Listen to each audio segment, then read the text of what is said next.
Você já leu esse salmo? Está aqui um trechinho dele, do verso 7 ao 10, que diz assim: Levantai, ó portas, as vossas cabeças, levantai-vos, ó portais eternos, para que entre o Rei da Glória. Quem é o Rei da Glória? O Senhor, forte e poderoso, o Senhor poderoso nas batalhas. Levantai, ó portas, as vossas cabeças, levantai-vos, ó portais eternos. Quem é esse Rei da Glória? O Senhor dos Exércitos, ele é o Rei da Glória.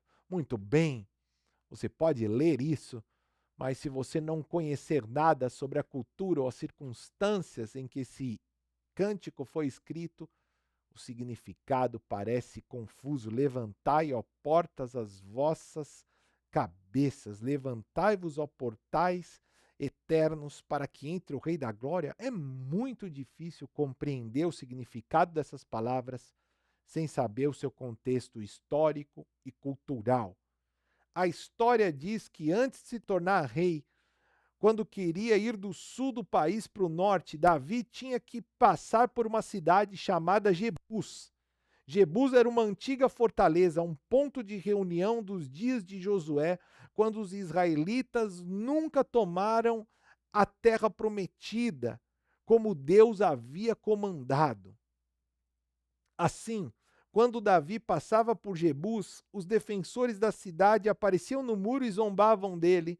Ei, Davi! Gritavam. Quando se tornar rei, não tente tomar esse lugar. Colocaremos aleijados no portão e cegos nas torres de vigia, mas você ainda assim não os conquistará.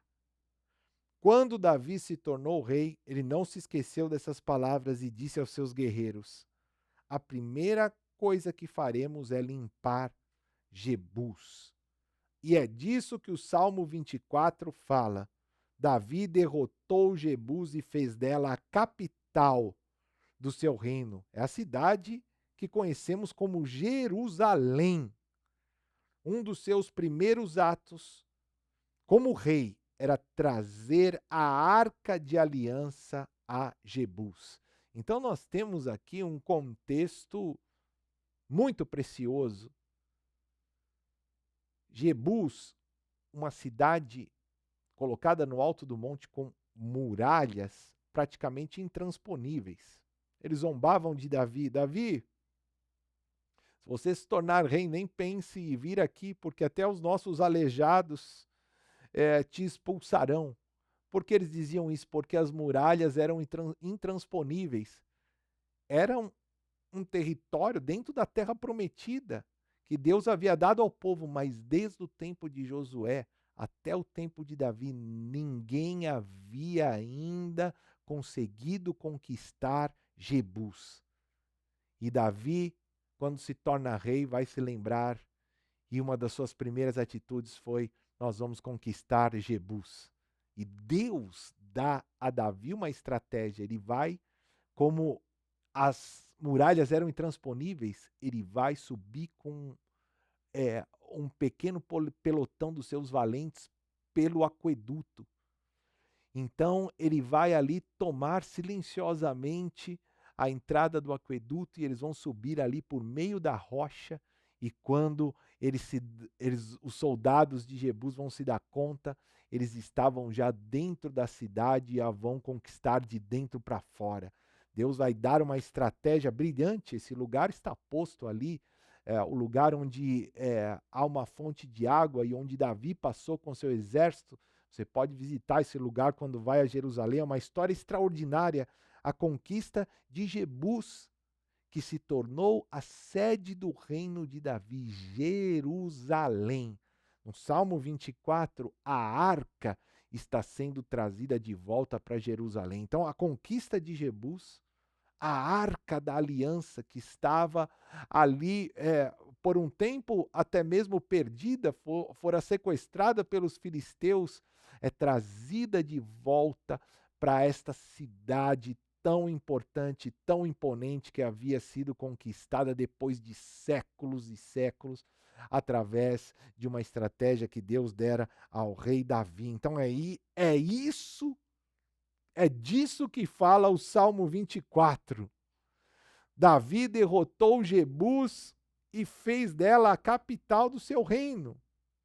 A Arca da Aliança estava entrando por aquelas portas, foi daí que nós paramos. O Salmo 24, então, é um hino processional que ele e o povo cantaram enquanto traziam a arca para a cidade. Levantai, ó portas, as vossas cabeças, levantai-vos, ó portais eternos, para que entre o Rei da Glória. Aleluia!